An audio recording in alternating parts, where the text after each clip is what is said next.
முதல்ல 3 மதம் சம்மதம்னு சொல்லிடு. இது என்ன தப்பிச்சுக்கிறதுக்கு தெரியுமோ வழி? ஒரு மதத்தை படிக்கிறதுக்கு 3 வருஷம் ஆப்போறதுன்னு வச்சுங்க. அப்படின்னால் 4 மதத்தை நான் சமம்னு சொன்னால் 12 வருஷம் வைக்கணும்னு அர்த்தம். முதல் 3 வருஷத்துக்கே வழி தெரியல. இதுக்கு மேலே நான் எங்கே போய் 12 வருஷத்தை படிக்க போகிறேன்? 4 மொழி படித்தா குழம்ப மாட்டோமா? 4 விதமாக ஆத்மாவை பற்றியோ பரமாத்மாவை பற்றியோ படித்தா குழம்ப மாட்டோமா? இதெல்லாம் குழப்பத்துக்கு வழி. ஒன்றை படித்தா தான் புரியவே போகிறது. ஏற்கனவே ஆத்மாவோ பரமாத்மாவோ கண்ணுக்கு தெரிய போகிறதில்ல. கண்ணுக்கு தெரியாத ஒருத்தரை பற்றி இந்த மதம் எப்படி சொல்கிறதுன்னு தெரிஞ்சுட்டு அது எப்படி சொல்கிறதுன்னு தெரிஞ்சுட்டு பலருக்கும் ஒரு ஆசை, இந்த எல்லா மதமும் அதை சமமாக இருக்குங்கிறத பற்றி ஒரு கல்வி கற்றுக்கணும் என்று நினைப்பார்கள். ஆனால் அதெல்லாம் நடக்க போகிறதில்ல. ரொம்ப நாள் ஆகும். எதை பற்றியுமே ஒழுங்காக தெரிஞ்சுக்காத போடுவோம், அதை விட்டுடுவோம். இப்போ 2வது வாதத்துக்கு வருவோம். சரி, எம்மதமும் சம்மதம் நான் சொல்லலை, எம்மதமும் வேண்டாம், இது 2வது வாதம். நான் எந்த மதத்தையுமே தேர்ந்தெடுத்துக்கிறதா இல்லை சொன்னால் என்ன ஆகும்? நான் நல்லவனை வாழணுமே. நான் எந்த மதத்தையே தேர்ந்தெடுத்துக்கலன்னு விட்டால் அதில் கட்டம். நான் நல்லவனாக இருக்கணும், பிறர் பொருளுக்கு ஆசைப்படக்கூடாது, உண்மைதான் பேச வேண்டும் என்பதை மதத்தை தவிர மத கல்வியை தவிர வேற எந்த கல்வியாவது இது வரைக்கும் சொல்லி கொடுத்துருக்கா பாருங்க? சொல்லியே கொடுத்தது இல்லையே. நான் உயர்ந்த பண்பாளனாக இருக்கணும் நம்ம பௌதிக பாடத்தில் இருக்கா? நான் பொய் சொல்லக்கூடாதுங்கிறது கணக்கு பாடத்தில் இருக்கா? நான் ரொம்ப நேர்மையாக தொழில் பண்ணணுங்கிறது பொருளாதார பாடத்தில் இருக்கா? அப்படிலாம் காணும். இன்னும் கேட்டால் ஓஹோங்கிறத சொல்லி கொடுக்குறச்சேவே தொழிலில் முன்னேறணும்னால் அது குறுக்க பாய தெரியணும், நெடுக்க பாய தெரியணும், அதுதான் தொழில் சாமர்த்தியம் அப்படின்னு வேற சொல்லி கொடுத்துட்டால் அப்புறம் நான் எப்படி நல்லவனாக இருப்பேன்? ஏன்னா நான் நல்லவனாக வாழணுங்கிறத சொல்கிறதே மதம் தானே. கொஞ்சம் நீங்கள் தான் யோசிச்சு பார்க்கணும். மற்ற எதுவான நல்லவனாக வாழணும்னு சொல்கிறதானால் இந்த ஆன்மீக கல்வியை தவிர மற்ற ஒரு கல்வியை நல்லவனாருன்னு சொல்லாது இல்லையே. வெவ்வேறு இடத்துல நாங்கள் அந்த மாதிரி வகுப்பெல்லாம் பார்த்துருக்கோமேனால் அது அத்தனை ஆன்மீகவாதிகளால் தான் நடத்தப்படுறதா இருக்கும், வேற யாரும் நடத்தவே மாட்டான். இதோட சார்புடைய கல்வியாக தான் அது இருக்குமே தவிர இல்லை. பள்ளிக்கூடத்தில் எப்பவாவது காலை முதல் வகுப்பு நல்லொழுக்க கல்வி வகுப்பு சொல்லுங்க. நல்லொழுக்க கல்வி முன்னாடிலாம் கொஞ்ச நாள் நடந்துருந்தது. இப்பெல்லாம் அது எந்த பள்ளிக்கூடத்துலையும் நடக்கிறதானே தெரியல இப்போ. ஏனால் எந்த படிப்புக்கு மதிப்பெண் 10வது மதிப்பெண் கூட்டல் தொகையில் சேராதுன்னு விட்டால் அந்த படிப்பு அதோகதி. யார் அப்புறம் அதை பற்றி கவலைப்படுவா? இப்போ உடம்புக்கு ஓட்டப்பந்தயம் வேணும்னு சொன்னால் அதையே கேட்கறது இல்லையே யாரும்.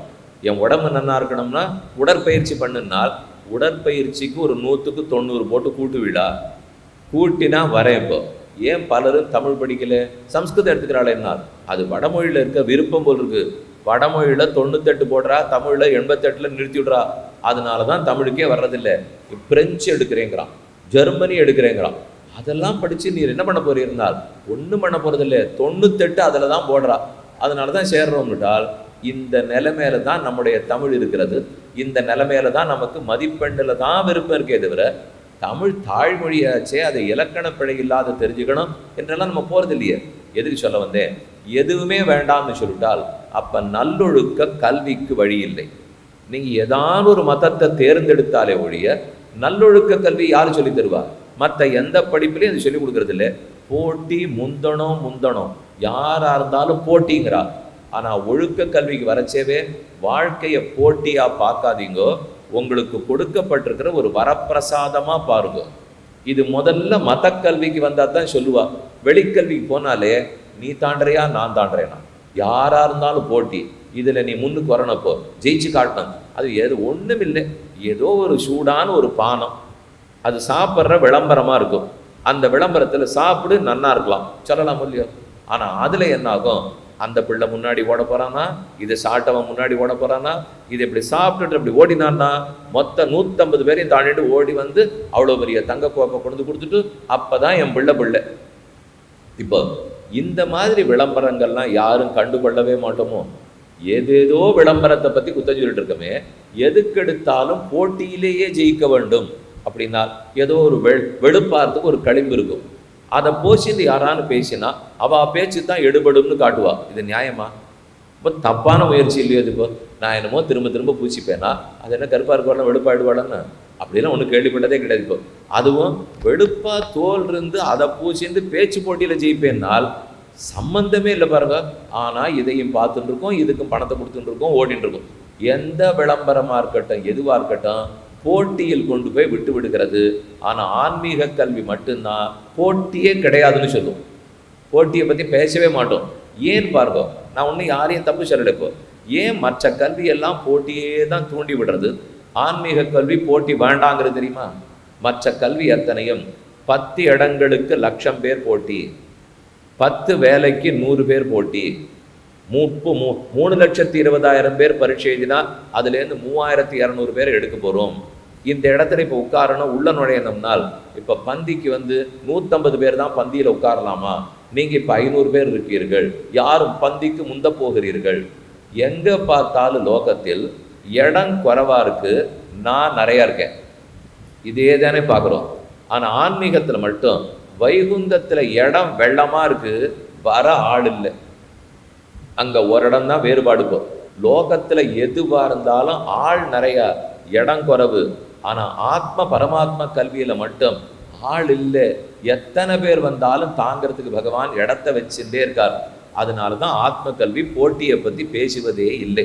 நம்ம என்ன நினச்சிடுறோம், போட்டியை பற்றி பேசலைன்னால் மனுஷன் எப்படி சுவாமி முன்னேறுவான்னு நினைக்கிறோம். அது வேற. என் பொண்ணு நன்னா படிச்சுதா, ஒருவேளை ஒழுங்காக படித்து பழைய நாள் மக்கள் சொன்ன மாதிரி 10 மணி வரைக்கும் படிப்போம், படுத்துன்னு விடுவோம். கார்த்தால 4:30 மணிக்கு எடுத்து படிப்பை தொடருவாள் அப்படின்னு இருக்குதுன்னு வச்சுக்கோ. எழுத்து வீடு அண்ட வீடெல்லாம் இப்போல்லாம் கூட்டு கல்வின்னு ஒன்று வச்சுருக்கான். ஏதோ ஒரு வீட்டில் போய் இருந்துடுறது, அந்த வீட்டில் விடிய விடிய 3-3:30 மணி வரைக்கும் படிக்கணும், படிச்சுட்டு 9:30 மணி வரைக்கும் தூங்கணும், தூங்கிட்டு அப்புறம் எழுந்து கிடுகிடுன்னு முகத்தை கழுவிட்டு குளிக்கிறோமோ இல்லையோ பள்ளிக்கூடத்துக்கு போயிடணும். இது ஒரு வேளை என் பொண்ணு பண்ணுறதில்லை. 10வது மணிக்கு படுத்துன்னு விடுறா, 4:30 எழுந்து படிக்கிறான்னா அம்மாவுக்கு ரொம்ப பயமாக போடும்.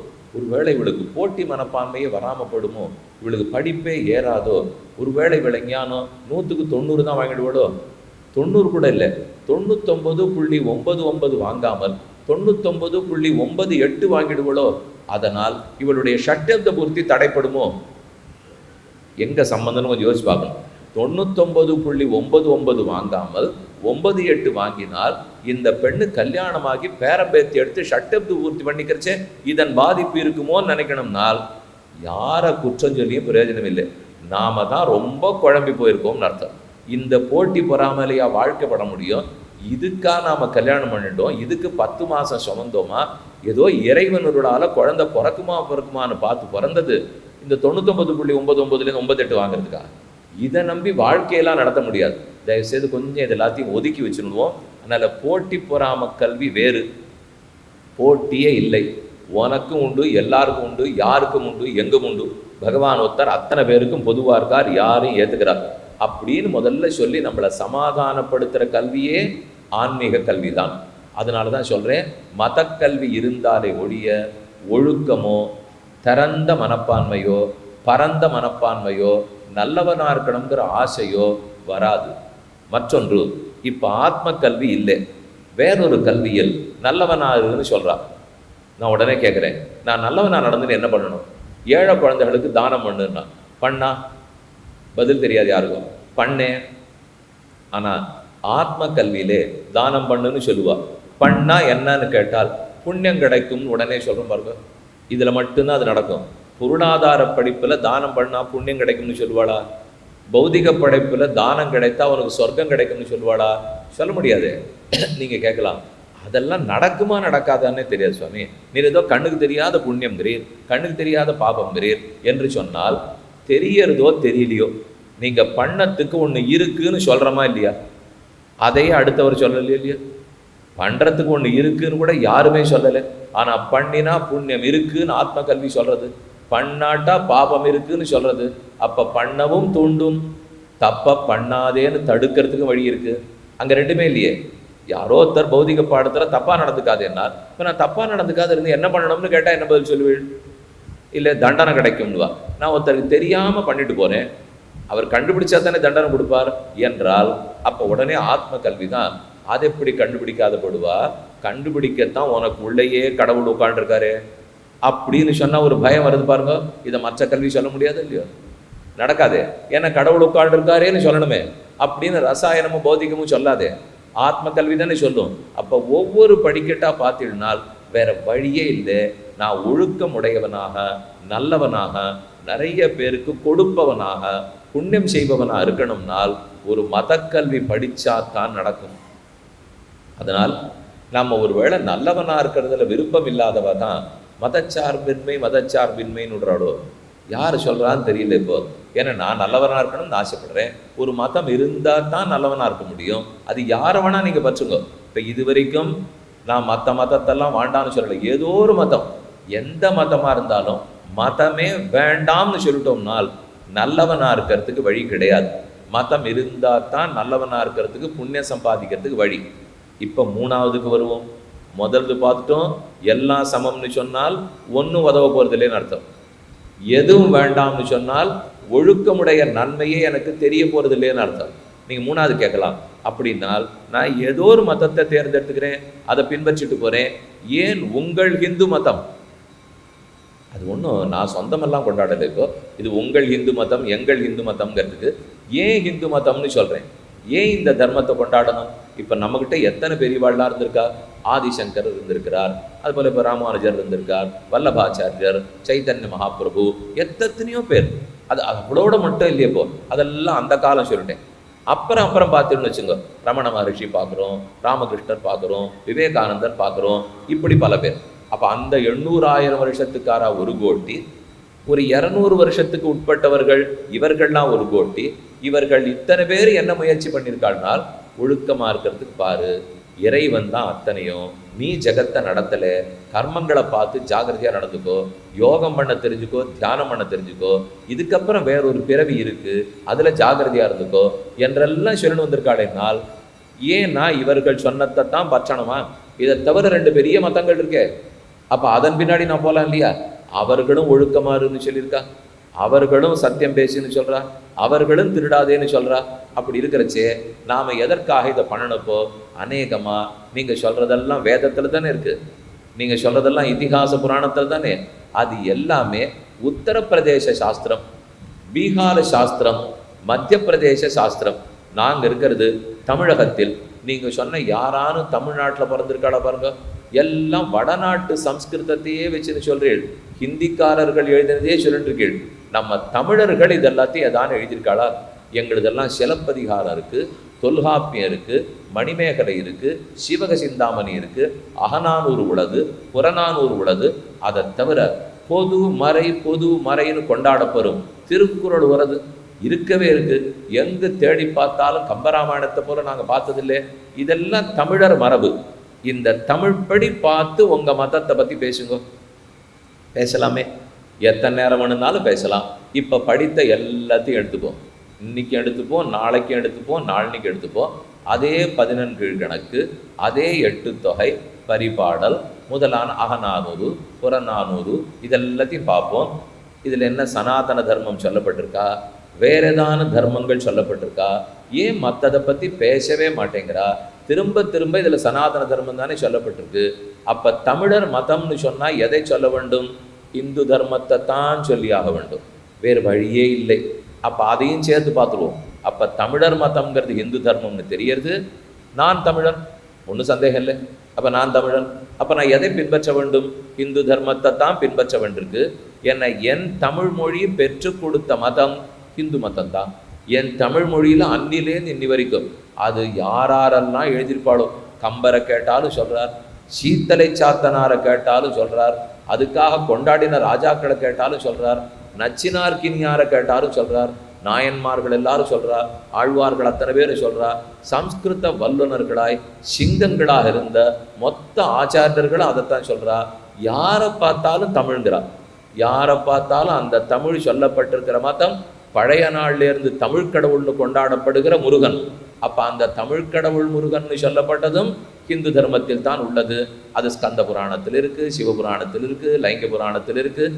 ஆக எங்கே போனாலும் ஆத்ம கல்வி, ஹிந்து தர்ம கல்வியை விட்டு இந்த பண்டைய தமிழ்ங்கிறதோ சங்ககால தமிழோ நகரவே மாட்டேங்கிறது. பாதை போட்டு கொடுத்தா மாதிரி பரிபாடல் திரட்டில் இருக்கிற ஒவ்வொரு பாட்டாக பார்த்தீங்கன்னால் கண்டிப்பாக இந்திரன், குபேரன், வருணன், ஸ்கந்தன், சிவன், விஷ்ணு இவர்களுக்குள்ளதான் திரும்பி வரும். அதோடு இல்லை, இது வெறும தெய்வத்தின் பேரை சொல்லிட்டா போறாது. கர்மங்களால் பிறவி எடுக்கிறேன், எடுத்த பிறவி முடியும், ஆத்மா புறப்பட்டு அடுத்த பிறவியை அடைவார், கர்மத்தின்படி அடுத்த பிறவி அடைகிறார், அந்த கர்மத்தை தொலைக்கலாம், அதற்கு இறைவனடியை பற்ற வேண்டும், இறைவன் கருணையே உருவானவர், அவர் எங்கும் வியாபித்திருக்கிறார், எனக்குள்ளும் இருக்கிறார் உனக்குள்ளும் இருக்கிறார், அவர் பார்த்து மோட்சம் கொடுத்து தன்னோட சமமான லோகத்துக்கு கொண்டு போய் வைக்கிறார். மொத்த வேதமும் இதிகாச புராணமும் இதை தான் பேசும். அப்போ தமிழ் பேசி இருக்கிறது எல்லாத்திலையும் இதுதான் சொல்லப்பட்டிருக்கு. நான் இப்போ ஒரு வார்த்தை உங்களுக்கு உபனிஷத்துலேருந்து சொல்ல போகிறதில்லை, எந்த சம்ஸ்கிருத இதிகாச புராணத்திலேருந்து சொல்ல போகிறதில்லை, வெறும் தமிழ் மட்டும்தான் கேட்க போகிறேன். அது திருக்குறளமாக இருக்கட்டும், பரிபாடலாக இருக்கட்டும். ஏன் ஒருவேளை இவர் சம்ஸ்கிருதத்தை மறந்து போயிட்டாரோ? நான் ஒன்றும் மறந்து போகல, சம்ஸ்கிருத ஞாபகம் தான் வச்சுருக்கேன். இப்போ இருந்தாலும் இன்னைக்கு இருக்கிற குழப்பம் கொஞ்சம் தீரணும்னால் பரவாயில்ல, கொஞ்சம் சம்ஸ்கிருத பின்னாடியே உட்காந்துருக்கட்டும், அதனால் ஒன்றும் தப்பு இல்லை. இப்போ எல்லாரும் தமிழாக தான் பிறந்திருக்கோம். இப்போ என் தாய்மொழி சம்ஸ்கிருதம்னு சொல்கிறதுக்கு இங்கே யாரும் இல்லையே, அதுக்கு இப்போ யாரும் ஆள் கிடையாது. இப்போ தமிழகத்தில் என் தாய்மொழி சம்ஸ்கிருதம் நாங்கள் யாரான்னு சொல்லிக்கிறோமா, நீங்கள் யாரான்னு சொல்லிக்கிறீடா? யாராக இருந்தாலும் தாய்மொழி தமிழ் தான் சொல்ல போகிறோம். அப்போ அந்த பண்டைய தமிழ் மொழி எதை பற்றி பேசியிருக்கிறது அதுதான் முக்கியம். அது கடவுளை பற்றி என்ன சொல்கிறது, ஆத்மாவை பற்றி என்ன சொல்கிறது. அப்போ சொன்னால் ஒத்துப்பட வேண்டியது தானே. இதை கொஞ்சம் திறந்த மனசோட இவரவர்கள் என்னென்னமோ பேசுகிறார்கள்ங்கிற எண்ணத்தெல்லாம் கொஞ்சம் ஒதுக்கி வச்சுட்டு, பாட்டு இருக்கே சொல்கிறவா யாரானும் ஊடகத்தில் ஓவோன்னு பேசிட்டு இருக்கிற யாராவது திருக்குறளில் மதச்சார்பின்மை இருக்கிறது நிரூபிக்கட்டும். கம்பராமாயணத்தில் எம்மதமும் சம்மதம்னு சொல்லப்பட்டிருக்கிறது நிரூபிக்கட்டும். சிலப்பதிகாரத்தில் எல்லா மதமும் வேண்டாம்னு சொல்லப்பட்டிருக்கிறது நிரூபிக்கட்டும். அப்போ என்ன பண்ணணும்னால் இவர்கள் எல்லாரும் கொஞ்சம் இந்த புஸ்தகத்தெல்லாம் விட்டுட்டு மற்றபடி தமிழை பற்றி பேசிக்கலாமோன்னா ஆபத்து எங்கே தெரியுமோ? இந்த எல்லா புஸ்தகத்தையும் விட்டுட்டு தமிழை பேசினா பேசவே முடியாது. இந்த புஸ்தகங்கள் இருந்தால் தான் தமிழை தொடவே முடியும். ஏன்னா இதெல்லாத்தையும் விட்டுட்டு 4000 திவ்ய பிரபந்தத்தை விட்டுடணும், தேவாரம் திருவாசகத்தை விட்டுடுங்க, சிவக சிந்தாமணி மணிமேகலை சிலப்பதிகாரம் தொல்காப்பியம் எல்லாம். தொல்காப்பியம் இருக்கிறதுலையே தொன்மையான காப்பியம். அந்த தொல்காப்பியர் இனிமே பாக்கி இல்லை இந்து தர்மத்தை பற்றி எழுதியிருக்கிறது. இப்போ தொல்காப்பியத்தை விட்டுட்டா இலக்கணமே போச்சு எனக்கு. அப்போ தமிழ் மொழியே நிற்காது இல்லையா? அந்த அளவுக்கு ஊறி கிடக்கிறது. அவ்வளவு ஊறினதை எடுத்துறேன்னா என்னமா எடுக்க முடியும் சொல்லுங்க? ஒவ்வொரு நாடி துடிப்பிலும் ஒவ்வொரு நரம்பு துடிப்பிலும் தமிழ்னு சொன்னாலே ஆன்மீக தமிழ் தான் சோர்ந்து கிடக்கும். எங்க இடத்துல பார்த்தாலும் அதுதான் இருக்கும். அதனால இதை விட்டுட்டு தமிழுக்கு ஏதானு பண்ணணும்னால் எனக்கு வேண்டிய ஒரு 10 பாட்டு எங்கே கொஞ்சம் கடவுளர்களை பற்றி பேசாமல் அப்படியே இந்த செடி கொடியெல்லாம் நன்னா வளர்ந்துருக்குன்னு அந்த புலவர் எழுதியிருப்பார். இல்லை யாரோ தான் அழுதுன்னு இருக்காங்க, காசு பணம் இல்லையான்னு ஒரு புலவர் எழுதியிருப்பார். இந்த மாதிரி இருக்கிற ஒரு 10 பாட்டை எடுத்து வச்சுன்னு நான் மாநாடு வேணா போடலாம், அந்த பாட்டை பற்றி போட்டு பேசலாம். ஆனால் எப்பவுமே இந்த எந்த புஸ்தகத்துலையும் ஒரு 10ஆம் பாட்டிலேருந்து தான் நீங்கள் பேச ஆரம்பிக்கணும். ஏன்னா கண்டிப்பாக முதல் 10 பாட்டு கடவுள் வாழ்த்தா தான் இருக்கும், வேற வழியே இல்லை. அப்போ அது அப்படி கூட சொல்லியிருக்காளானால் எந்த பேருந்தில் போனாலும் திருக்குறள் எழுதியிருக்கு சுவாமி, முதல் குறள் எழுதியிருக்கா இல்லையா, முதல் 10 குறள் எழுதியிருக்கா இல்லையானால் எழுதியிருக்கணும். ஆனால் அந்த பேருந்து எங்கள் கண்ணிலேயே படுறதில்லை. எழுதியிருப்பா, ஏன் எழுதுறதில்லைன்னால் அப்போ இன்னும் கொஞ்சம் வருஷம் என்ன தெரியுமா சொல்வார், அந்த பாயிரப்பாடலாக இருக்கிற முதல் 10 பாட்டை திருவள்ளுவரே பாடலே சொல்லலாம்னால் ஒதுக்கிடுங்க. அப்புறம் கணக்கு பண்ணி 1330 வரணுமே, அப்போ அதை மாற்றிக்கணும். அப்போ 10 கழிங்க 1320ன்னு வேணால் சொல்லலாம். கம்பர் எவ்வளவு பாடியிருப்பார்? 10,000 பாட்டு பாடியிருக்கார். அதில் ராமர்னு சொல்லாத பாட்டாக கொஞ்சம் எடுத்துக்கலாமா சுவாமின்னா 10 பாட்டு கிடைக்கும். வேற எங்கே போனால் கிடைக்கும் இப்போ? அதனால இது எல்லாமே கொஞ்சம் முழு பூசணிக்காயை சோற்றில் மறைக்கிறாப்புல முயற்சி பண்ணிருக்கோம். ஆகவே ஆகாது, யாருக்கும் அது புரியாத போயிடாது. இப்போ தயவுசெய்து நாம் எல்லாரும் இதை தெரிந்து கொள்ள வேணுங்கிறதுக்காக தான் சொல்லவே வந்தேன். அப்போ எதுவும் வேண்டான்னு சொன்னால் நல்லவனாக இருக்க முடியாது, எல்லாம் சமம்னு சொன்னால் நாட்டமே வராது. அப்படி ஒருவேளை ஏதோ ஒரு தர்மத்தை பற்றி ஆகணும்னு தெரிஞ்சுட்டு வேற்று தர்மத்தை பத்திரேன்னு சொன்னால் அது தமிழர் தர்மமாக இருக்காது. நமக்கு தமிழர்னு சொல்லிட்டு தர்மம் வேணும்னால் அப்போ இந்து தர்மத்தை தான் பற்றி ஆகணும். இன்னொன்று சொல்கிறேன், சரி தமிழரும் வேண்டாம், தெலுங்கும் வேண்டாம், சம்ஸ்கிருதம் வேண்டாம், நான் பொதுவாக சொல்லணும், பாரத தேசத்துக்கு இந்து தர்மம் பொது தானே, ஏன் இந்து தர்மத்தை பின்பற்றணும்னால் சொல்கிறேன். இப்போ ஒரு தர்மத்தை நான் பின்பற்றுறேன்னா அப்படின்னு உடனே அடுத்த தர்மம் மட்டம், அடுத்த மதம் மட்டம் என்று சொல்லாதது தானே உங்களுக்கு வேணும். எது வேணும் உங்களுக்கு தெளிவாக வாங்கிக்கணும். இப்போ இன்னொன்ன தப்புன்னு நான் சொல்லக்கூடாது, இன்னொன்ன மட்டம் தட்டக்கூடாது. ஆனால் நான் உன்னை தேர்ந்தெடுத்துன்னு பின்பற்றணும். இதானே இப்போ முடிவு பண்ண இத்தனை நாளைக்கு முன்னாடி. என்னால் எதையும் தேர்ந்தெடுக்கலைன்னாலும் ஆபத்து, எல்லாத்தையும் தேர்ந்தெடுத்தாலும் பிரயோஜனமே இல்லை. இப்போ நான் சொல்கிறேன், நான் இந்திரனையும் பின்தொடருவேன், சிவனையும் பின்தொடருவேன், விஷ்ணுவையும் பின்தொடருவேன், நான் எல்லாருக்கும் பக்தனாக இருக்கேன். என்னால் அடியனுக்கு உள்ளூர் ஒரு பயம். கொஞ்சம் இவர்களுக்குள்ள பேசி வச்சுருந்து அவர் பார்த்துப்பாருன்னு இவர் விட்டுட்டு, இவர் பார்த்துப்பான்னு அவர் விட்டுட்டு, கடைசியில் யார் என்ன கைப்பிடிச்சு தூக்கின்னு மோட்சத்துக்கே கூட்டின்னு போகிறான்னு தெரியாமல் நான் மாட்டுக்கு ஒவ்வொரு நாள் ஒவ்வொரு இடத்துல போய் நின்றுட்டு எல்லாரும் விட்டுட்டாள்னா நீங்கள் ஒரு பக்கம் சொல்லலாம், இல்லை எல்லாரும் சேர்த்து தூக்கி விட்டுடுவாள்னு. எனக்கு தெரியாது, எல்லாரும் சேர்த்து தூக்குவாளோ எல்லாரும் சேர்த்து விட்டுட்டு போடுவாளோ. ஏன்னா ஒரு காரியத்தை எப்பவும் நான் பண்ணுறேன்னு சொல்லி உங்கள்கிட்ட தலையில் கட்டி 4 பேர்கிட்ட சொல்லியிருந்தாலே காரியம் கட்டுதுன்னு அர்த்தம். யாரான்னு ஒருத்தர்கிட்ட காரியத்தை விடுங்க, ஒழுங்காக நடக்கும். 4 பேர்கிட்ட விட்டால் குழம்பி போடும். நான் பண்ணுவேன் நினச்சேன், நீ பண்ணுவேன் நினச்சேன்னால் ஆரோ ஒருத்திக்கு 4 மாட்டு போடணும். மருமகள்கள் 4 பேர், பெரிய மாமியார். அந்த மாமியாருக்கு சாப்பிட்ணும்னு ஆசை. அப்படியே ரொம்ப நாளாக காத்துட்டு 4 பிள்ளைகளுக்கும் கல்யாணம் பண்ணி வச்சுட்டு அவளுக்கு ஒரு ஆசை, 4 மருமகள்களை எனக்கு பரிமாறணும், ராணி மாதிரி உட்காந்து சாப்பிடணும்.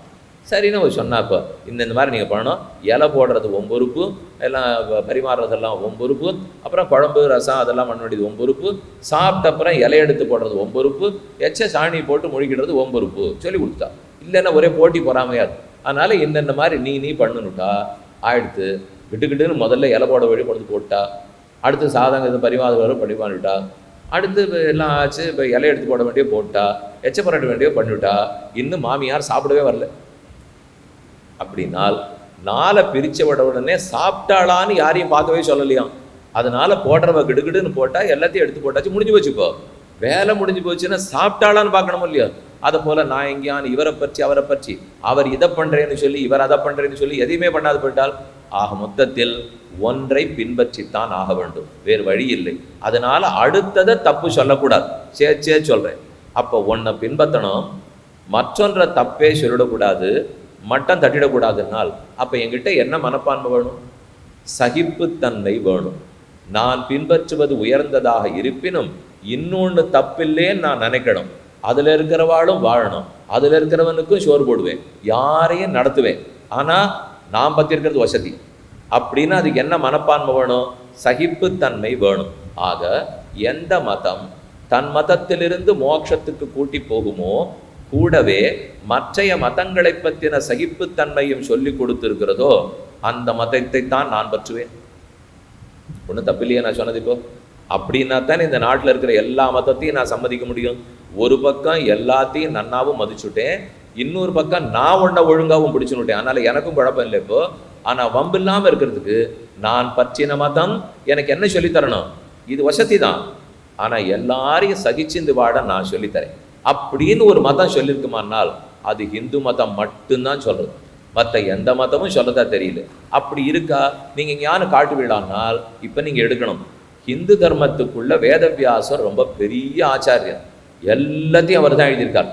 அப்போ அவருடைய பிரம்மசூத்திரத்தை பார்த்தால் இதை போல 10 பேர் அவர் உட்காந்து வச்சுக்கிறார். அதே ஹிந்து தர்மத்துக்குள் அல்லது இந்து தர்மத்துக்கு வெளியில் இருக்கிறவா ஒவ்வொருத்தரும் கேள்வி கணைகளை தொடுக்கிறார். இவர் ஒன்று கேட்குறார், ஜெயினன் கேட்குறார், பௌத்தன் கேட்குறார், சார்வாக்கன் லோகாயத்தன் கேட்குறார், நையாயிகன், வைசேஷிகன், கார்த்திகன், எத்தனை பேர். ரொம்ப சௌக்கியமாக 10 பேரை உட்காந்து வச்சுக்கிறார். மெதுவாக அவர் சொன்னதெல்லாத்தையும் கேட்டுக்கிறார், அதுக்கு மெதுவாக பதில் சொல்கிறார். எல்லாரும் சௌக்கியமாக இருக்குங்கிறார், எல்லாரும் எழுதப்படுறார். அதுதான் பிரம்மசூத்திரம்னு எழுதப்பட்டிருக்கு. அதை பற்றி சங்கரர் எழுதின வியாக்கியானம், ராமானுஜர் எழுதின வியாக்கியானம் பண்ணி பண்ணி பண்ணி இந்தந்த இடத்துல தப்பு, இப்போ எப்படி தப்பு, இப்போ எப்படி மாற்றுங்க, இத்தனை எழுதுறாளே தவிர கடைசியிலே அவருடைய மதம்தான் தப்புன்னு சொன்னேன். அவர் எங்கள் பெருமாளுக்கு சொத்து, அதனால் விட்டுடவே மாட்டேன், அவரும் திருந்தி வர்ற வரைக்கும் அவர்கிட்ட பேசிட்டே இருப்பேங்கிறான். ஒரு தப்பும் விட வேண்டும். ஆக அவர் மாறினால் இருக்கலாம், இல்லாவிட்டால் எனக்கு பிடிக்காது, இந்த பேச்சே கிடையாது. அவர் என்னி வரைக்கும் கேள்வி கேட்போம், அன்னி வரைக்கும் பதில் சொல்லுவேன். ஏன்னால் அவரும் ஒரு ஜீவன், அவரும் பகவானுக்கு சொத்து, நானும் பகவானுக்கு சொத்து. இப்போ என்ன அவர் தாழ்ந்து போயிட்டார், நான் வசதியாயிட்டேன். இதுதானே சனாதன தர்மம், இதுதானே இந்து தர்மம். அப்போ இங்குதான் சகிப்புத்தன்மை சொல்லி கொடுக்கப்பட்டிருக்கிறது. மற்ற பேரை பற்றி தாராளமாக ஏற்றுக்கணும், எல்லாரையும் நன்னா மதிச்சுக்கோ. ஆனால் நீ பற்றின மதம் வசந்தது, அதுக்குன்னு மற்ற மதத்தை ஒன்றும் தப்பாக சொல்லக்கூடாது. அவரவர் தமதமதறிவறி வகவகை அவரவர் இறையவர் என அடி அடவர்கள் அவரவர் இறையவர் குறைவிலர். இதை விட ஒரு பாட்டு உங்களுக்கு வேணுமா சொல்லுங்க. இப்போ அவரவர் தமதமது அறிவறி வகவகை, யாராரு எந்தெந்த புத்தியை வச்சுன்னு என்னென்ன மதத்தை பிரச்சாரம் பண்றானோ பண்ணட்டுமே, எனக்கு ஒன்றும் குறையில்லைங்கிறார் சொல்றவர். இப்ப வைகாசி விசாகம் உற்சவத்தை கொண்டாடி இருக்கும் உங்கள் ஊருக்கு அருகே இருக்கும் நம்மாழ்வார். நான் எங்கேருந்தோ வந்தவன், எனக்கு ஒன்றும் இல்லை. உங்க ஊருக்கு பக்கத்தில் இருக்கிற ஆழ்வார் தானே, அந்த ஆழ்வார் பாடியிருக்கிற பாட்டு இது. அவரவர் தமதமது அறிவறி வகவகை, பாட்டு சொல்லாட்சியே பொறுமே. அவரவர் தமதமது அறிவறி வகவகை அவரவர் இறையவர் குறைவிலர். அந்தந்த தெய்வத்துக்கு நான் தப்பே சொல்லலை, ஒரு குறவும் இல்லைங்கிறார். அவரவர் இறையவர் குறைவிலர் அவரவர் விதி வழி அடைய நின்னனரே.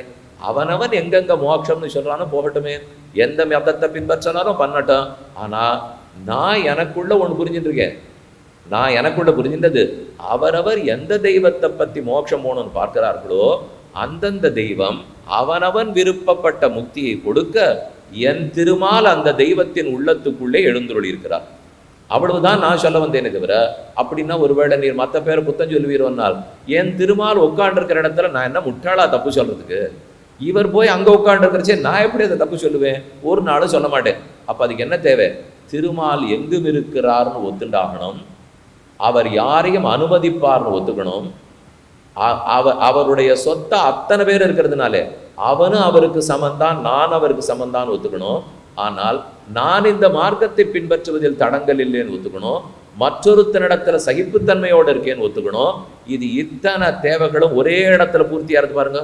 அதுதான் இந்த சம்பிரதாயத்துக்கே உண்டான ஏற்றம், அதுதான் இந்த சனாதன தர்மத்தின் சீர்மை. இது வேற எங்கேயான்னு இருக்கா? நீங்க தான் இப்ப எனக்கு சொல்லணும். எனக்கு தெரியாது, நான் படிச்சு பார்த்த வரைக்கும் ஒன்றும் ஆப்படல. இப்போ அப்போ அவரவர் தமதமது அறிவறி வகவகை அவரவர் விதி வழி அடைய நின்னரனே. யாராருடைய விதி எப்பப்படி போடப்பட்டிருக்கோ அப்பப்படி அடையட்டும், அப்பப்படி நிற்கட்டும். என்ன அழகான கூற்று சொல்லியிருக்கார். ஆகவேதான் சனாதன தர்மந்தான் பண்டைய தமிழர் பண்பாடு. அந்த நாள்லேருந்து இன்னி வரைக்கும் பார்த்தால், ஏன் இந்த நாட்டில் மட்டும் பார்ப்படேன். இப்போ மற்ற நாட்டில எல்லாம் படையெடுக்கிறாளோ இல்லையோ, எடுத்துட்டு 20 வருஷம் தான் அவளுக்கு இலக்கு. எந்த பெரிய மதமாக இருக்கட்டும், ஒரு புது நாட்டை பற்றுகிறார்கள்னு வச்சுக்கோ, மொத்த வளைகுடான்னு எடுத்துக்கோ. இதை போல் எத்தனையோ நாடுகள்லாம் இருக்குப்போ. அந்த நாடுலெல்லாம் 20 வருஷத்துக்கு முன்னாடியே கிரேக்கம், பாரசீகம், எவ்வளோ பெருசெல்லாம் இருக்கே. அந்தந்த நாட்டில் இருந்ததெல்லாம் ரோமாபுரி. இவர்களெல்லாம் சூரியனை தொழுதனர், சந்திரனை தொழுதனர், காற்றை தொழுதனர், மலையை தொழுதனர். இதைத்தான் அவள்லாம் வணங்கிட்டு இருந்தால் ஒரு 2500 வருஷத்துக்கு முன்னாடி. அதுக்கப்புறம் இந்த 2000 வருஷம் இருக்கும்போது பலரும் ஆக்கிரமிப்பு பண்ணார்கள். பண்ணவுடன் 20லேருந்து 25 வருஷம் அந்த நாடு முழுக்க மதம் மாறிடும். அப்படி தான் இருந்தா. ஆனால் நம்ம நாட்டில் இதுவரை 1000 ஆண்டுகள் ஓடி உள்ளன. 1 இல்லை 2 இல்லை, 1000 வருஷம் ஓடி இருக்கு. 1000 வருஷமா படையெடுப்பு உண்டு, 1000 வருஷமா இதே போல பேச்சு உண்டு. ஆனால் இன்றும் 78% இருக்கமே, ஒன்றும் இல்லையே. ஏன் ஆகாதுன்னால் சகிப்புத்தன்மை இருக்கிறபடியால் ஆகாது. யார் வந்தாலும் சரின்னுவோம், நமக்கு ஒன்றும் அப்படி பயம் இல்லை. பலரும் மாறி இருக்கலாம், ஆனால் இது ஏன் மாறலன்னா பேரே மாற விடாதே. சனாதன தர்மம் பேர்லேயே எப்போ சனாதனன்னு இருக்கோ அப்போ எப்படி போகும்? போகவே போகாது. அப்போ ஒன்றும் பயமே இல்லையா உமக்குன்னால்? பயம் இல்லைன்னு நான் சொல்லலை, ஆனால் நான் பயப்பட போகிறது இல்லை. சுவாமி குழப்பறி இருக்கும், இத்தனை கொஞ்சம் தெளிவாக பேசிட்டு பயம் இல்லைன்னு சொன்னீரே, பயப்படுறீரேனால் சனாதன தர்மம்ன்ற பேரை பார்த்தேன்னா தெளிவாக இருக்கேன், ஒரு பயம் எனக்கு இல்லை. எப்போதில் சனாதனான்னு பகவான் பேர் வச்சுட்டாரோ ஒரு நாள் அது போகாது, நின்று தான் தீரும்.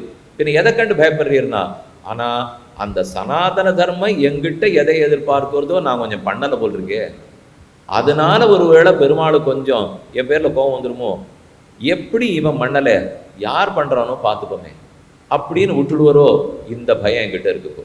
அப்போ தனி மனித ஒழுக்கம் சனாதன தர்மத்துக்கு அடிப்படை. நான் அதை விடுறதுக்கு ஆரம்பிச்சிட்டேனால் இன்னைக்கு பேச்சில் என்ன ஆயிடுறது? இப்போ அந்த தனி மனித ஒழுக்கமோ நாம் செய்ய வேண்டிய சடங்குகளோ குழந்தைகளுக்கு கற்றுக் கொடுக்க வேண்டியதோ சற்றே குறைகிறது.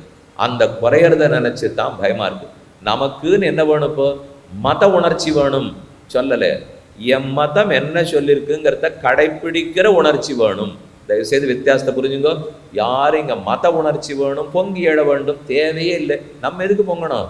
தான் பகவான் தாராளமாக இருக்காரு பொங்கி பார்த்துக்கிறதுக்கு, அவரே பார்த்துப்பார். அதனால் அந்த கவலை நாங்கள் யாருமே பட்டதே இல்லை. பின்ன எதை பற்றி கவலைன்னால் நம்ம மதம் என்ன கோட்பாடுகளை சொல்லியிருக்கோ, என்ன செய்யணும்னு ஸ்திரீகளுக்கு சொல்லியிருக்கோ, என்ன செய்யணும்னு புருஷர்களுக்கு சொல்லியிருக்கோ, அவனவன் செய்ய வேண்டாமா? அப்போ அந்த கர்மங்கள் ஒழுங்கா இருந்ததுனால் தர்மம் சனாதனதான் இருக்கும். ஆனால் அதையதான் கொஞ்சம் விட்டு கொடுத்து அப்படி என்ன சுவாமி பண்ணணும்னா, என்ன தினமும் பெருக்கணும், தினமும் ஒழுகணும், தினமும் கோலம் போடணும், தினமும் பூஜை பண்ணணும், சத்தியம்தான் பேசணும், எல்லாருக்கும் விட்டு கொடுக்கணும், தான தர்மத்தோடு இருக்கணும், யாரும் சமம்னு இருக்கணும், அகிம்சையை ஓஹோன்னு கடைப்பிடிக்கணும், புலனின்பத்தை கட்டுப்படுத்தணும், உயர்ந்த பரமாத்ம இன்பத்துக்கு வரணும். இந்த பிறவி தான் கடைசி பிறவி, இனிமேல் நான் பிறவி எடுக்க மாட்டேன்னு வரணும். இவ்வளவுதான் தேவை. இந்த அடிப்படை கோட்பாடுகள் சுலபமாக இருக்கே, ஒரு நிமிஷத்தில் சொல்லிட்டீரே, நாங்கள் என்ன வேண்டாமான்னா, இதுதானே இன்னைக்கு பாடாக இருக்குது. இது தெரிஞ்சு போச்சுன்னா ஏன் கவலைப்பட போகிறோம்? இது தெரியலன்னு சொல்கிறவருக்கும் வரமாட்டேங்கிறது, கேட்குறவாளுக்கும் வரமாட்டேங்கிறது. யார் இதை கடைப்பிடிக்கணும்னாலும் கட்டமாக தான் இருக்குது. ஏன்னால் வாழ்க்கை வேகமான வாழ்க்கை, போட்டி பொறாமல் இருக்கிற வாழ்க்கை. இப்போ நான் சொல்கிறது எல்லாமே நிதானப்படுன்னு சொல்கிறது. ஆனால் வாழ்க்கையானா வேகமாக ஓடுறது. அந்த வேக வாழ்க்கைக்கு நடுவில் நான் நிதானப்படுன்னு சொல்லிட்டு இருந்தால் எடுக்க மாட்டேங்குது. இப்போ நம்ம பொண்ணு தினப்படி பள்ளிக்கூடத்துக்கு போகிறா, பார்த்துப்போ அங்கங்கே ஏறி வச்சு கீழே வச்சு முட்டியை பேத்துன்னு வராதே, அம்மா சொல்லி அனுப்புகிறா. இன்னைக்கு ஆண்டு விழா, ஓட்டப்பயிற்சி நடக்க போகிறது, ஓட்டப்பந்தயம். அதனால் வாசலில் பொண்ணு இறங்கம்மா, நான் இன்னைக்கு போய் ஜெயிச்சுட்டு வரணும்னா பார்த்து மெதுவாக ஓடு. இங்கே நீ வேகமாகலாம் ஓடி முட்டி கிட்டி பேத்துன்னு வராதே, மெதுவாக ஓடுன்னா இவ என்னைக்கு கோப்பை வாங்குறது? வெங்கலம் செப்பு கூட கிடைக்காது. அப்புறம் தான் வெள்ளிக்கும் தங்கறதுக்கு போகிறது. அப்போ ஓடுன்னு சொல்ல வேண்டிய இடத்துல ஓடாதே நாள் ஆபத்து. உலகமே ஓடின்னு இருக்கிற சமயத்தில் நிதானப்படுன்னு சொல்கிறது சனாதன தர்மம். அதுதான் கொஞ்சம் பொருந்தவே மாட்டேங்கிறது. அப்போ நிதானப்படுன்னு சொல்லலாமானால் கண்டிப்பாக சொல்லணும். அது சொல்லாத போயிட்டால் ஓடி போய் முட்டி மோதிக்கொள்ளுவோம். வேகம்தான் இருக்கும், விவேகம் இருக்கவே இருக்காது. பொருளாதார முன்னேற்றத்தையோ விஞ்ஞான முன்னேற்றத்தையோ அறிவியல் வளர்ச்சியோ யாரும் குற்றம் சொல்லவில்லை. ஆனால் அது எதுவும் இயற்கைக்கு விரோதமாக இருக்கக்கூடாது. அது எதுவும் தனி மனிதன் தன் தர்மத்தை பின்பற்றுவதற்கு தடங்கலாக இருக்கக்கூடாது. அதைத்தான் பேசிட்டு இருக்கமே தவிர நீங்கள் அதை மட்டும் பண்ணி பாருங்க, உலகம் முழுக்க இயற்கை நன்னா இருக்கும். மனித இனம் மட்டும் நன்னா இருக்கணும்னு வேதங்கள் ஒத்துக்காது. பட்டாம்பூச்சியிலேருந்து எறும்பு கோழி குதிரையிலேருந்து ஒழுங்கா இருக்கணும். அப்போதான் நம்ம ஜகத்தை பார்த்துட்டோன்னு அர்த்தமே தவிர மனுஷன் மட்டும் நன்னா இருக்கணுங்கிறதுக்காக குரங்கு குட்டி, முயல் குட்டி, எலி குட்டியை கூப்பிட்டு அதுக்கு இல்லாத மருந்து எல்லாத்தையும் அது நல்ல கொட்டி அது பிராணம் போகிறதான்னு பார்த்து அந்த மருந்து எடுத்து நான் சாப்பிட்டு என் வாழ்க்கையை 2 வருஷம் கூட்டிக்கிறதுக்கா? இதுக்காக நான் இருக்கேன். இது தப்பு இல்லையா? அதுவும் ஒரு பிராணி, நான் ஒரு பிராணி. இப்போ சம்ஸ்கிருதத்தில் பிராணி பசுன்னு சொன்னால் 4 கால் மாடு, அவ்வளோ மாடே இல்லை, 4 கால் பிராணி. என்னையும் பிராணின்னு சொல்லலாம். என்ன 2 கையை மேலே தூக்கிட்டு இருக்கேன், 2 காலை கீழே வச்சுருக்கேன், அவ்வளோதான் வித்தியாசமே தவிர எனக்கும் தான் 4 அதுக்கும் தான் 4. அப்போ பசுமாடுக்கு ஏதான் ஊசி போட்டு விடலாம், ஏதான் பண்ணலாம். யாரானு இப்போ பசுமாட்டை ஒரு இடத்துல அடக்கி வச்சுவிட்டு அதுக்கு புல்லும் போடாமல் அதுக்கு எங்கேயும் மேய்ச்சலுக்கு கூட்டின்னு போகாமல் ஒரே இடத்துல வச்சு போட்டு அதுக்கு ஊசியை குத்தி நகராமல் அதனுடைய 10 வருஷத்துல 30 படி பாலை கறந்தேன். இது ஏதாவது மனுஷன்கிட்ட பண்ணால் ஒத்துப்போமா? பண்ண விட்டுடுவோமா? பண்ணுறதில்லை. அப்போ மனுஷனுக்கு மட்டும் ஒரு நியாயம், மாட்டுக்கு இன்னொரு நியாயமா? செய்யக்கூடாது. ஒரு மாடுன்னு சொன்னால் அதுக்கு நீங்கள் ரொம்ப சித்திரவதையெல்லாம் பண்ணுறீங்க. அதை கொண்டு வந்து நாடகத்திலெல்லாம் காட்டவே கூடாது, தெரியுமோ? அதுக்கு பெரிய உலகளால் விளது இருக்கும் இல்லையா? இப்போ அது ஒன்றும் கட்டம் கொடுக்கக்கூடாது, அது மேலே ஒருத்தரும் உட்காரவே கூடாது, வண்டியெல்லாம் மாட்டை வச்சு ஓட்டாதீங்க, எல்லோரும் நீங்கள் யந்திரம் வச்சுக்கோங்க, உழவு தொழில் கூட மாட்டெல்லாம் இனிமேல் உபயோகப்படுத்தக்கூடாது எல்லாரும் சொல்லிட்டு அந்த மாட்டை வெட்டி சாப்பிட்றது மட்டும் கூடுன்னா என்ன நியாயம்? அது ஒரு பக்கமாக இருந்தால் மாட்டை நாடகத்தில் கொண்டு வந்து பூம்பூம் மாடே கூடாதுன்னாச்சு, வேண்டான்னுட்டோம். ஆனால் இன்னொரு பக்கமாக இருந்தால் தாராளமாக சாப்பிட்டுக்கலாம், அது அடிப்படை உரிமைனால். ஒன்றும் பொருந்தவே இல்லையே. இது பொருந்தவே இல்லையேன்னு சனாதன தர்மத்தில் சொன்னால் ஆபத்து வந்துடும். அது எப்படி பொருந்தலேன்னு சொல்லலாம்? இப்போ இதையும் ஒத்துக்கொள்ள வேண்டும் அதையும் ஒத்துக்கொள்ள வேண்டும்னால் ஒத்துக்க முடியாது. ஒழுக்கம்தான் முக்கியம், எல்லா பிராணி நலமும் முக்கியம், எல்லாத்தையும் சமமாக தான் பாவிக்கணும். இன்னொன்று சொல்லுவா, இது உலகத்திலேயே இன்னும் 10 ஜந்துக்கள் தான் இருக்கான். ஏதோ திடீர்னு ஒரு கரடியை கண்டுபிடிச்சிருவா, அந்த வெள்ளைக்கரடி இன்னும் உலகத்திலே 10 இருக்கு, அதை தொடப்போனாலே என்ன பிடிச்சு கொண்டுடுவா. ஆனால் அப்போ மாடு அதிகமாக இருக்குங்கிறதுக்காக சாப்பிட்டுருந்தா சாப்பிட அந்த மாடு அதே 10 கரடியாட்டம் ஆகிறதுக்கு எத்தனை நாள் ஆகும்? இன்னைக்கு ஆகட்டும் 10 வருஷம் கழிச்சாகும், 100 வருஷம் கழிச்சாகும். ஏன்னா அந்த கரடி இப்படி இருந்தது தான் இப்படி ஆயிருக்கு. இப்போ கழுத தேய்ச்சி கட்டரம்பு ஆயிருக்கு. நான் இதே வேகத்தில் சாப்பிட்டுட்டு இருந்தேன்னா நாளைக்கு மாடு இந்த நிலைமை தான் ஆகும். இப்போ இன்னும் கொஞ்சம் போக எல்லாம் இப்படி ஆயிடுச்சுன்னா மனுஷன் அடித்து சாப்பிட்டுக்க வேண்டியதுதான் ஆகும். எழுதியிருக்கார் விஷ்ணு புராணத்தில் பராசரர், கலியுகம் முற்ற மனிதனை அடித்து சாப்பிட போகிறான்கிறார். அப்போ எப்படியும் அவர் தான் எழுதிட்டாரு சாமி, அப்போ பேசாமல் வரும், இதுதான் நடக்க போகிறது, நீர் நானும் சத்தம் போட்டே தான் ஆப்போறதானால் அப்படி பண்ணிட முடியுமா? எது நடக்க போகிறதுங்கிறதுக்காக என் காலத்தில் அந்த தவறு நடக்கக்கூடாது அப்படின்னு தான் நான் போராடணுமே தவிர கலி கொடுமை வரப்போகிறதுங்கிறதுக்காக நான் அதன் வழி போக முடியாது. அதை எதிர்த்து தான் நிற்கணும், நம்மாலானத்தை தான் செய்தாக வேண்டும். நம்ம வீட்டில் ஒருத்தருக்கு உடம்பு சரியில்லை, ரொம்ப கஷ்டம்தான், 48 மணி நேரம் கழித்து சொல்கிறேன், வைத்தியர் சொல்கிறார், உடனே 48 மணி நேரத்துக்கு தெரியாது இல்லையா, அப்போ விடும் பேசாமல் என்ன அர்த்தம் பார்ப்போம் அப்படின்னு விடா, வைத்தியரே எப்படியானு காப்பாற்றிட்டுனா தேவையில்லை அப்படிலாம் நீங்கள் சொல்லக்கூடாது. இப்போ என்ன போராடியானும் சரி, அவர் அப்போ திருப்பி சொல்கிறார், இப்போ அதெல்லாம் ஒன்றும் சொல்ல முடியாதுன்னா நீங்கள் பார்த்து எப்படியானு பண்ணுங்க. அப்போ 48 மணி நேரத்துக்குள்ள நிச்சயம் இல்லை, அநேகமாக போடுவார் என்று சொன்னாலும் ஆந்தனையும் போராட்டம்னு அங்கே மட்டும் சொல்லணும் இல்லையோ. அப்போ கலி கொடுமையாக தான் இருக்கும்னால் அப்போ என்னன்னு சொல்லணும்? ஆமாம் அப்படியே கெட்டு போட்டோன்னு சொல்லிவிடா, ஆந்தனையும் போராட்டம்னு விடா, அவ்வளோதான். அப்பாவுக்கு உடம்பு வந்தால் என்ன சொல்லிவிடோ அதான் இங்கேயும் சொல்லணும். என் பிள்ளைக்கு உடம்பு சரியில்லைன்னா என்ன நிலைப்பாடு எடுப்பேனோ அதைத்தான் இங்கேயும் எடுக்கணும். இப்போ ஒரு ஆபத்துன்னு வருது, கலியுகத்தில் சமம் இருக்குன்னு சொன்னால் எதிர்த்து தான் நிற்க வேண்டும். என்ன சிரமம்? ஒழுக்க குறைவு ஏற்படலாம், அகிம்சை குறைஞ்சி போகலாம், ஆனால் அதெல்லாம் விட்டு கொடுத்துட முடியாது. கேளிக்கைகள் புத்தி எங்கெங்கேயோ மேய போகலாம், நமக்கு புலனின்பத்திலேயே விருப்பம் போகலாம். மாற்றுறதுக்கு தான் முயற்சிக்கணும். சொல்கிறவரும் மாற்றிக்கணும், கேட்குறவாளும் மாற்றிக்கணும், எல்லாரும் தான் மாற்றிக்கணும். ஆக இந்த அடிப்படை முன்னுரையை முதல்ல ஞாபகம் வச்சுடுங்க. இதில் குழப்பமே வேண்டாம்.